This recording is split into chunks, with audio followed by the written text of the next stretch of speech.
They say it was kings who built empires, but in the shadows of thrones and between the golden veils of silence, it was they, women, who whispered the true orders. Where scribes recorded battles and male conquests, their eyes averted from the feminine hands that anointed the skin of destiny with oils of myrrh, manipulation, and blue blood. They didn't scream, they seduced. They didn't march, they embraced. Inside the palaces, while priests discussed laws, other laws were being written on linen, sheets, on purple rings, and in the precise curves of temptation. Power didn't always wear a crown. Sometimes it wore a veil, and beneath this veil, the Bible hid eyes that saw before prophecy, mouths that pronounced blessings disguised as kisses, and bodies that carried divine lineages and silent curses. Between the corridors of the temple and the curtains of the harem, the most dangerous weapons were not swords, they were women. This is the untold story of the women who subdued kings, divided kingdoms, shaped scriptures, and were erased from them. Women whose names still burn in the ashes of sacred incense. Women whom angels feared and demons respected. If you think you know the Bible, it's because you haven't yet entered the room where they reigned in silence. Not all were wives, not all were queens, some were spies. Others, priestesses of secret rituals, where pleasure was a bridge to the divine. Some bore heirs, others, heresies.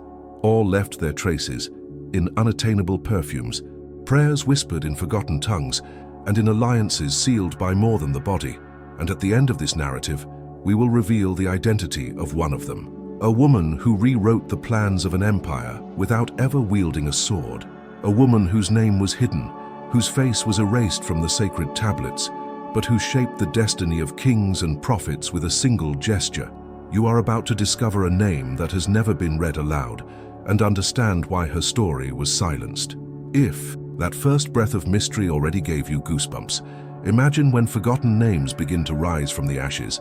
Leave your like as if you were unearthing a forbidden truth, and sign up now before the echo of these women disappears into the stones of time. It was a time when the sky seemed closer to the earth and men still feared the stars. Cities did not grow upward. They sank into stone, sand, and secrecy. The air was thick with the scent of spices and blood. The dust carried more than earth. It carried ancient laments and unfulfilled promises. Sacred tents rose like wombs of revelation, and palaces sprouted from the desert like royal mirages. Kingdoms built on fragile alliances, held together by faith or desire. The sound of the priests' bells mingled with the tinkling of women's bracelets in the corridors. And though scribes carved the names of kings on stone tablets, it was on the bodies of women that the gods wrote their deepest wills. The setting is the ancient Near East, a world where the sacred and the sensual did not contradict each other, but intertwined in ancient dances. Canaan, Egypt, Mesopotamia, Israel, lands united not by borders, but by size, pacts, and veils. Women walked between markets and temples, between childbirths and coronations, between jars of ointments and gold-plated spears. They were not just wives or mothers, they were spies in linen dresses, strategists hidden behind dark eyelashes, human goddesses capable of igniting kingdoms with a glance or cooling wars with a touch. And in the heart of this world, among altars, thrones, and harems, the Bible was written, not as a simple book, but as a clouded mirror of the tensions between heaven and flesh. A scripture full of omissions, where the names of kings shine, but the whispers of women echo only to those who know how to hear. There is an ancient truth hidden within its pages, a truth not taught from pulpits, but preserved in symbols, in silences, and in interrupted stories. Because every great prophecy, every royal destiny, every monumental downfall always begins with a woman, sometimes with a kiss, other times with a prayer, and often with a secret. In this video, we'll walk behind the scenes of the sacred lighting lamps where time has extinguished them. We'll look not at what is written, but at what has been silenced. And perhaps, just perhaps, by following the scent of these hidden women, we'll discover that true biblical power lay not in the sword, but in the womb, in the muffled voice, and in the gaze that diverted history from its course. Power doesn't begin with a shout, it begins with construction. Even before the king ascends the throne, architects are already carving the corridors through which his desires will walk. And it is there, in stone, in gold, in linen draped over columns, that the true empire is designed, not with armies, but with atmosphere, with intention, with silence. The palaces of the biblical world were not just royal dwellings, they were sanctuaries of the image, fortifications of illusion, mirrors of the divine. They were sensory temples designed to subdue even before touch. And at the center of this invisible mechanism were they, the women who not only inhabited these spaces, but dominated them as priestesses of a nameless cult.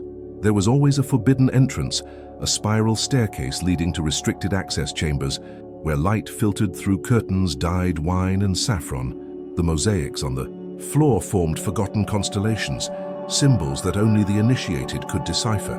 And the deeper one went, the denser the air became, impregnated with oriental resins, spikenard oil, and incense imported from cities now dust and myth. Each space whispered an intention, to seduce, to dominate, to transform. The temple and the harem shared structures, as if spirituality and sensuality were Siamese twins, inseparable, dangerous, irresistible. The women's quarters were not just dormitories. They were subtle fortresses where dynasties were plotted and inheritances were concocted.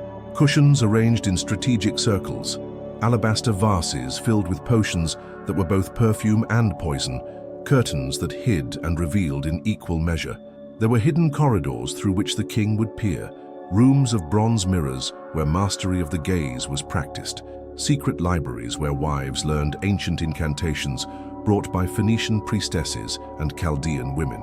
It was a living architecture, breathing with the lunar cycle, pulsing with the blood of those who lived within. The light was carefully manipulated, never full, always filtered, always shadowed, because true power moves between what is seen and what is intuited. The lamps were lit not to illuminate but to insinuate. The stained glass windows, rare but sacred, tinted the women's bodies with hues of ruby and amber, as if the spirit itself painted them with inks of the invisible. The king who passed by no longer knew whether he saw a wife, a prophetess, or an omen, and it was no accident. Every architecture of power, when designed by women, seeks one thing: to provoke surrender without war, to convince without arguments, to dominate without leaving scars. And that's exactly what many of them did. Without lifting a finger, without moving an army, all they needed was a space, a scent, and control of the light. Long before they were called wives, concubines, or queens, they were already treated as such, living seals of agreements forged between empires with threads woven of seduction, diplomacy, and ancient calculation. Each woman given to a king was not just a body, she was a territory, a promise of peace, a threat disguised as perfume. Biblical marriages between kingdoms were not romantic, they were geopolitical, and the marital bed, more than a space of intimacy, was an invisible trench for ancient negotiations. When a king received a foreign woman, he received with her the eyes of the people who had sent her, the gods who accompanied her, and power disguised as a fertile womb and a trained mouth. Female alliances were sealed in silence, not at public banquets, but in private corridors where they smiled while concealing intentions inherited from generations of female strategists. The Egyptian wife brought with her the gaze of the priests of Amun, the Moabite princess, the enchantments of the eastern mountains, the Phoenician, control of ships, dyes, and enchantments. Each of them entered the palace as a gift and established themselves as a domain. Because in the ancient world, where men divided territories through war, women did so with a touch on the shoulder, a glance cast at the right time, a womb that might or might not bear the air of stability. But it wasn't just politics, it was desire. And desire, when feminine and sacred, transcends laws and maps. Some women subdued kings not because of their diplomatic origins, but because of their unsettling, almost spiritual presence. They knew how to move between columns, how to bow their faces before the throne without appearing submissive. They knew how to pronounce a king's name in such a way as to make him forget God himself. They knew how to fall silent at just the right moment, so that silence would say it all. They knew that the body is a language, and they used it as if they were prophetesses of a forbidden tongue. Among them, there were hidden alliances. The women observed each other, forming pacts. Amidst the power games, like someone weaving an invisible web beneath the king's feet. Some exchanged notes hidden in jars of ointment. Others shared secrets in bathing rituals.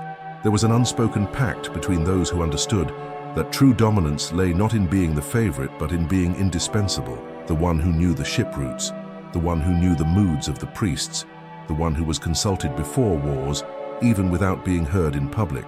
And behind each of them was another woman, a mother, a nursemaid, a mentor who taught from childhood that beauty without strategy is merely adornment, that faith without cunning is damnation, that no woman survives in a harem unless she learns to smile with her lips and conspire with her eyes. Thus, the politics of desire was much more than eroticism. It was survival, it was war, it was inheritance. Before they could touch the king, they needed to be touched by the gods. No woman entered the royal chambers without first passing through the invisible portals of ritual, those long baths, those delicate anointings, those silences charged with intentions that were not taught with words, but with inherited repetitions. Purification and seduction were not separate stages, they were faces of the same offering.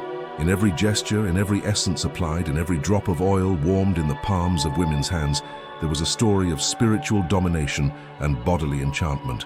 The waters were not just water. They came from chosen springs mixed with herbs and petals, warmed by the moonlight. The priestesses of the inner chambers knew the secrets of the elements. They knew that the right temperature opens the pores and the portals.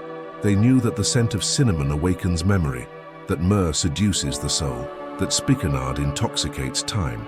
And there, under the supervision of older women, keepers of the knowledge of touch, the chosen ones were prepared. The body was washed 7 times with barely audible chants, murmuring prayers in dead languages. It was a baptism of the flesh, so that the king's spirit would believe it was touching something divine. Hair was combed with ivory combs, anointed with thick oils that flowed like slow lava over bare shoulders. Eyelashes were dyed with charcoal dust and powdered gold. Nails were smoothed with onyx stones. There was no exaggeration. There was symbolism. Every adornment, every ribbon, every anklet spoke a language that only spiritually prepared men could understand or even feel. Because these rituals were not just for the king, they were for the spirits, for the ancestors who watched from the shadows of the palace, for the foreign gods who still whispered in the ears of exiled wives. It was an offering of living beauty. They learned to control their gaze, the rhythm of their breathing, the slow, serpentine walk that left invisible traces on the stone floor. It wasn't vulgar seduction, it was almost liturgy, the art of being desired as if they were an oracle, not a concubine, the ability to strip oneself not only of clothes, but of the other's certainties. Some learned to dance with veils that hid more than they revealed, because they knew that what is not revealed becomes eternal. Others, trained since childhood by wise women, knew how to tell stories with their hands while pouring perfume, as if each drop were a word spoken directly to the spirit of the king. And when they finally approached the door of the royal chamber, they were no longer just women. They were offerings consecrated, not by the faith of the public altar, but by the faith of sacred desire, the one that transforms flesh into prophecy and pleasure into destiny. The king didn't know it, but in receiving them, he was becoming a worshipper in an invisible temple, where every touch was a blessing and every sigh a prayer. What if the true anointing of the king came not from the holy oil, but from the hands of a woman? Comment below. Which detail of the rituals seemed most powerful to you? The perfume, the touch, or the silence? The king's chamber was not just a room, it was a portal, a sacred space where time bent, where power became flesh, where the invisible took form through touch. The architecture surrounding it was not practical, it was symbolic. Every tapestry, every lit lamp, every bowl of pomegranates or honey-soaked dates carried ancient meaning. It was a temple, but here, the altar was not made of stone, it was made of skin, and the sacrifice was not blood, it was surrender. The light that filled the room was not full, it was warm, golden, dancing, fed by small flames that flickered in bronze pots carved with figures of lions and moons. This dimness did not hide. It revealed what daylight would never dare show. The air was thick, an invisible nectar made of myrrh, frankincense, and pent-up sweat. Entering, there was like crossing a rift between worlds. No longer king, no longer subject, no longer politics, no longer hierarchy, just two, bodies carrying centuries of destiny. The walls murmured, covered in Phoenician fabrics dyed crimson and purple. With gold embroidery depicting lost constellations, they told wordless stories. Stories of other women who had passed through, women who forged empires amid silk pillows and cushions, stitched with the name of the Almighty. There was music, always low, always in a minor key, as if the sound were meant to evoke memories rather than entertainment. Reed flutes, muffled drums, ankle bells. That marked time like an anxious heart. In the center of the room, the bed. Not just a bed, but a throne of desire, carved from Lebanese cedar wood, adorned with ivory and inscribed in Aramaic. The curtains around it, when there were any, were drawn by servants trained to disappear as soon as the ritual began, because everything there was ritual. The woman's arrival, the untying of the veils, the initial touch on the king's chest, as if sealing a spiritual pact. She didn't enter merely to give pleasure. She entered to lead the king to the limit of his humanity, where the flesh bends and the spirit reveals itself. And she knew the exact temperature at which wine should be served. She knew how to feed a man with her fingers before feeding him with her body. She knew which story to tell, which sigh to release, which ancient word to utter at the precise moment the king's eyes were lost between fear and fascination. There was among women a science of presence, a theology of touch, a knowledge that came not from the scrolls of scribes, but from the wombs of mothers, from the shadows of midwives, from the lips of old women who had seized power without ever sitting on thrones. The king's chamber was the final stage on a path woven with silence, seduction, and sacredness. There the king was no longer sovereign, he was an initiate. There he did not rule, he knelt, before a body that knew too much, before a gaze that held all the gods, before a woman who, without a sword, without a cry, without a crown, was in fact the most dangerous form of power. In a court where the king was the center, but his attention was as volatile as the desert wind, the true battle took place not in the fields, but between the veils. The harem was not a garden of rest. It was a minefield where every smile could be a trap, every kindness a lure, and every silence a camouflaged scream. Amidst embroidered cushions, rare ointments and perfumes of 1,000 origins, there raged a war as old as the first woman who desired the power to decide her fate. A war without blood, but with deep scars. A war where the weapons were the gaze, the womb, and time. The women watched each other like priestesses wary of other cults. They knew that beauty was an aging throne, and that the king's favor could last for a night or a pregnancy. Each new concubine was greeted with wide smiles and half-closed eyes, while hidden hands manipulated the order of the baths, the perfume, deliberately left on the royal sheets, the whisper in the ear of the servant who, unknowingly, carried discord like one carrying water. The war was subtle, but brutal. There were secret alliances among the elders, pacts forged between those who already knew the dance of power and knew the king would never notice the poison if it came in the form of longing. They exchanged information, cover-ups, blessings disguised as gifts. Mothers of living children formed small, silent clans, and those without children sometimes became the most dangerous because they had nothing to lose and everything to manipulate. The slightest favoritism from the king was enough to trigger sleepless nights, inverted prayers, and offerings to forgotten gods hidden in clay pots under beds. Some wrote notes in foreign languages, others cooked subtly altered dishes. There were those who mastered the rhythm of music, causing the king, without realizing it, to associate a certain melody with a rival's perfume. There was espionage, there was eavesdropping, there was blackmail carried out with smiles. And above all, there was a profound knowledge of the male soul, its vanities, its fears, its needs. Each woman knew her battlefield, some invested in the body, others in piety, still others in intelligence disguised as fragility. Love was no longer an emotion. It was strategy. It was currency. The king slept surrounded by fragrances and bodies, but he never knew how much war was being waged around him while he dreamed. And sometimes he woke restless, unaware that the restlessness came from prayers said against him during the night, from glances cast upon his food, from sheets changed by silently paid servants. The cruelest of truths was this: among these women there was no justice. There was gambling, and whoever didn't learn to play early became a pawn or a shadow. In the harem, the womb was the crown, and bearing a child was not just an act of continuity, it was a survival strategy, a sacred assault on time, a card played against oblivion.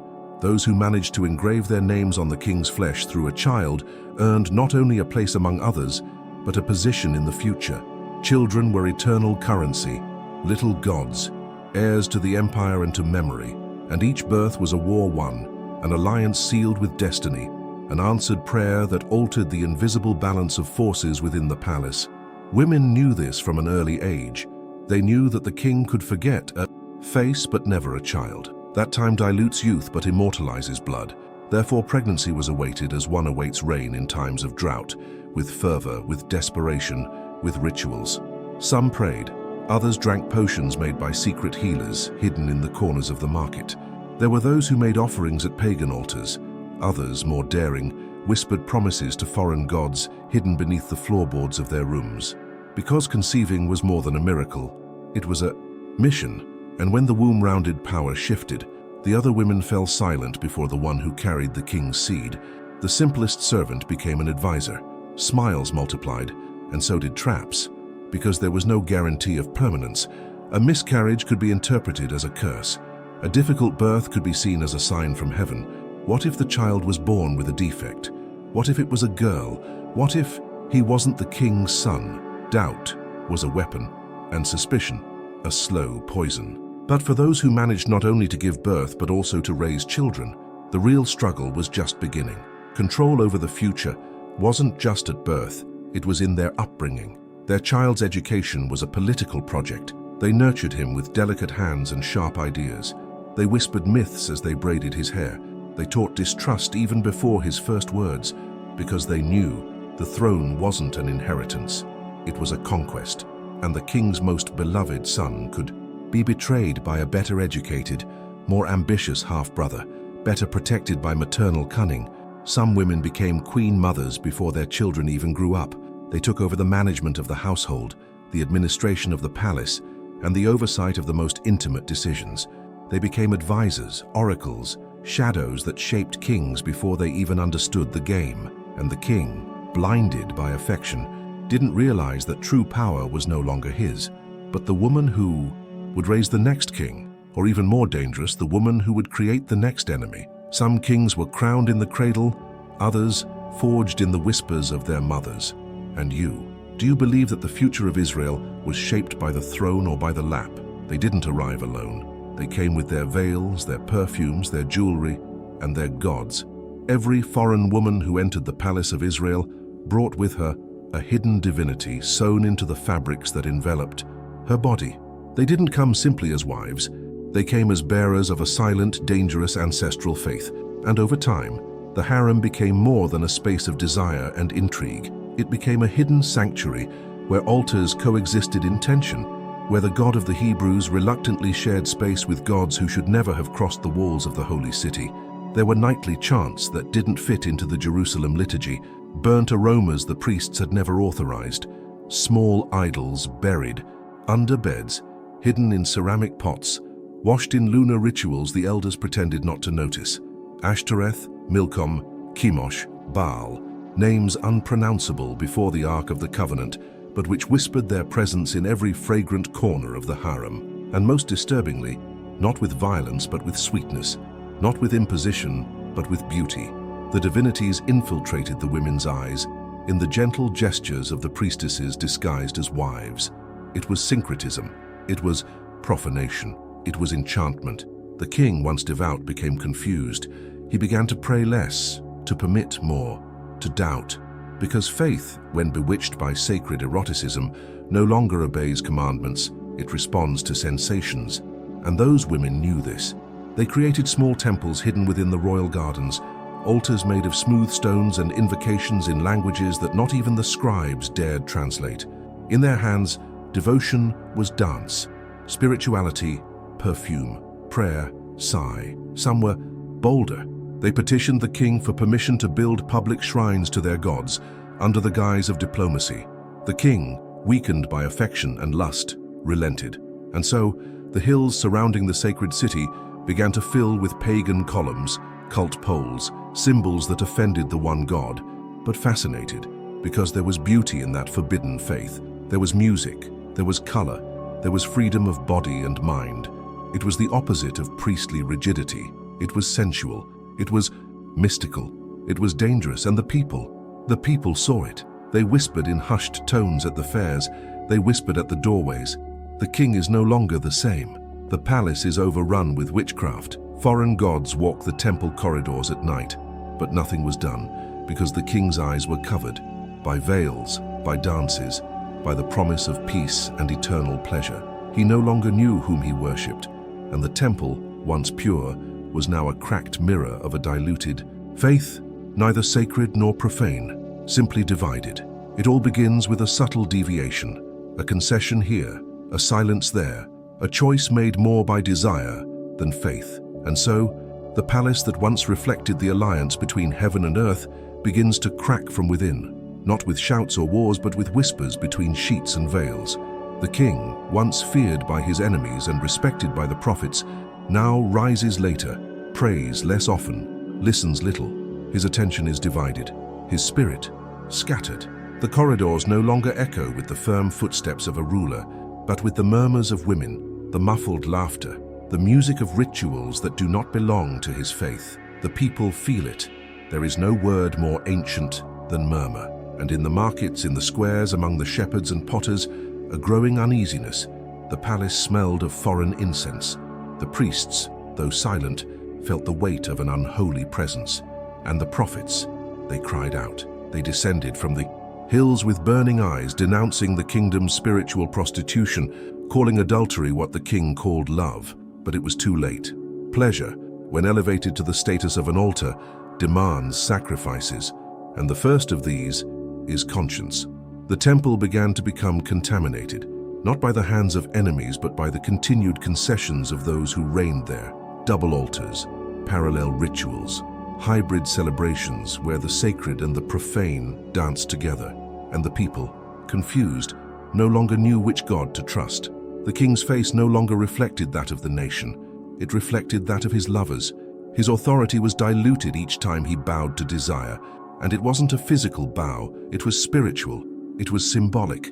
Faith, once the central pillar of the kingdom, became an ornament, a formality. Inside the palace, the women felt it too. The silent war between them was now futile, for the throne was already weak. The fight for the king's heart was turning into a fight over ruins. What had once been gold now darkened. What had once been strategic seduction now sounded like desperation. And in the eyes of the oldest, those who had seen kings rise and fall, recognition shone.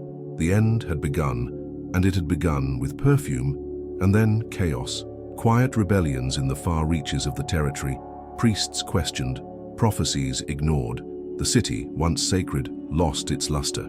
The people no longer offered sacrifices with devotion, but out of habit. The sky was silent, and the king lost. Trapped between columns built by passions, unaware that his empire was slowly crumbling like the incense burning in the hands of a wife who should never have entered that sanctuary. Some stories weren't erased. They were buried, carefully, fearfully, reverently. But today you unearthed more than words. You touched a secret that has crossed generations, perfumes, alliances and silences. If something inside you remained restless, if a fragment of these women remained, a light, leave your like as if you were turning on a lamp in a forgotten room. And sign up, because there is still much behind the corridors where the Bible whispers what it never dared to write. The next story is already in front of you, denser, darker, and perhaps truer than we are ready to accept. Click if you still have the energy to continue.